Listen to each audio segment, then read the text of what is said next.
ఆంధ్రప్రదేశ్ ప్రజలందరికీ కూడా నా నమస్కారాలు.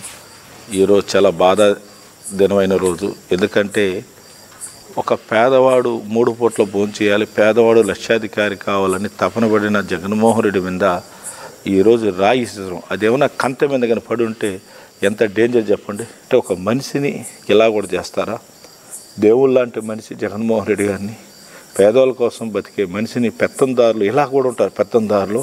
కానీ వాడు ఎంత స్పెషలిస్ట్ చంద్రబాబు నాయుడు టీము ఈరోజు ట్రైనింగ్ ఇచ్చి జగన్మోహన్ రెడ్డిని అంత వెహికల్ అంత దూరం వస్తాడు, ఎలా నెక్స్ట్ డేట్లు ఈరోజు ట్రైనింగ్ తీసుకొని ఎంత దూరం ఉన్నా కూడా అటాక్ చేస్తారు. జగన్మోహన్ రెడ్డి మీద అంత లాంగ్లో కరెక్ట్గా కొట్టడం అనేది ఇది ట్రైనింగ్ తీసుకున్నది కుట్ర. ఇది నేను చెప్తున్నాను, ఒక్కరోజు ప్లానింగ్ కాదు, ఆయన బస్ యాత్ర రోజు నుంచి ప్లానింగ్ స్టార్ట్ అయింది. నిజంగా చెప్తా ఉన్నాను, పైన అమ్మవారు ఉన్నారు.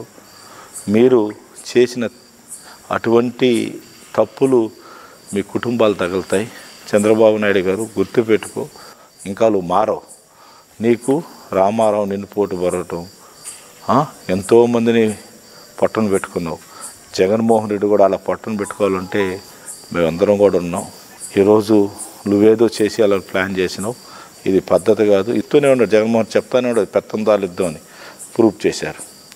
కన్ను పోయింటే ఏంటండి, ఇక్కడ తగిలింది కాదు సరిపోయింది. ఒక్కరు కంటి లోపల పోయింటే కన్ను ఏం కావాలి అంటే ఏం చేయాలనుకున్నారు? మనిషిని సంపాలని చూశారు, అది ఇక్కడ పడింది. చాలా తప్పు ఇది. ఇటువంటి చర్యలు మేము సీరియస్ తీసుకుంటున్నాం. మర్యాద ఉండదు మీ అందరికి కూడా. ఇటువంటి చేయాలంటే ఒక్కరోజు కూడా మీరు రోడ్లో తిరగలేరు. ఒక్కరోజు కూడా తెలుగుదేశంలో ఒక్కడు కూడా రోడ్లో తిరగలేరు. కబడ్దారు, మర్యాదకి వార్నింగ్ ఇస్తున్నాం. నీకు నీ బ్యాచ్కి అంతా కూడా నువ్వు అరికట్టలేకపోతే యుద్ధం దిగినప్పుడు ధర్మ యుద్ధం చేద్దాం. నువ్వు ఓట్లు అడుగు, మేము ఓట్లాడతాం. ఎవరికి ప్రజల సైడ్ ఉంటారో వాళ్ళే గెలిపిస్తారు. ఇదేంది ఇది ముష్టి యుద్ధమా? ఇదేంది ఇది? మనుషులు చంపేసి గెలవాలంటారా? ఈరోజు పథకాలు తీసుకున్న వాళ్ళంతా జగన్మోహన్ రెడ్డి రూపంలో ఉండే మనుషులే. అంత ఈజీ కాదు.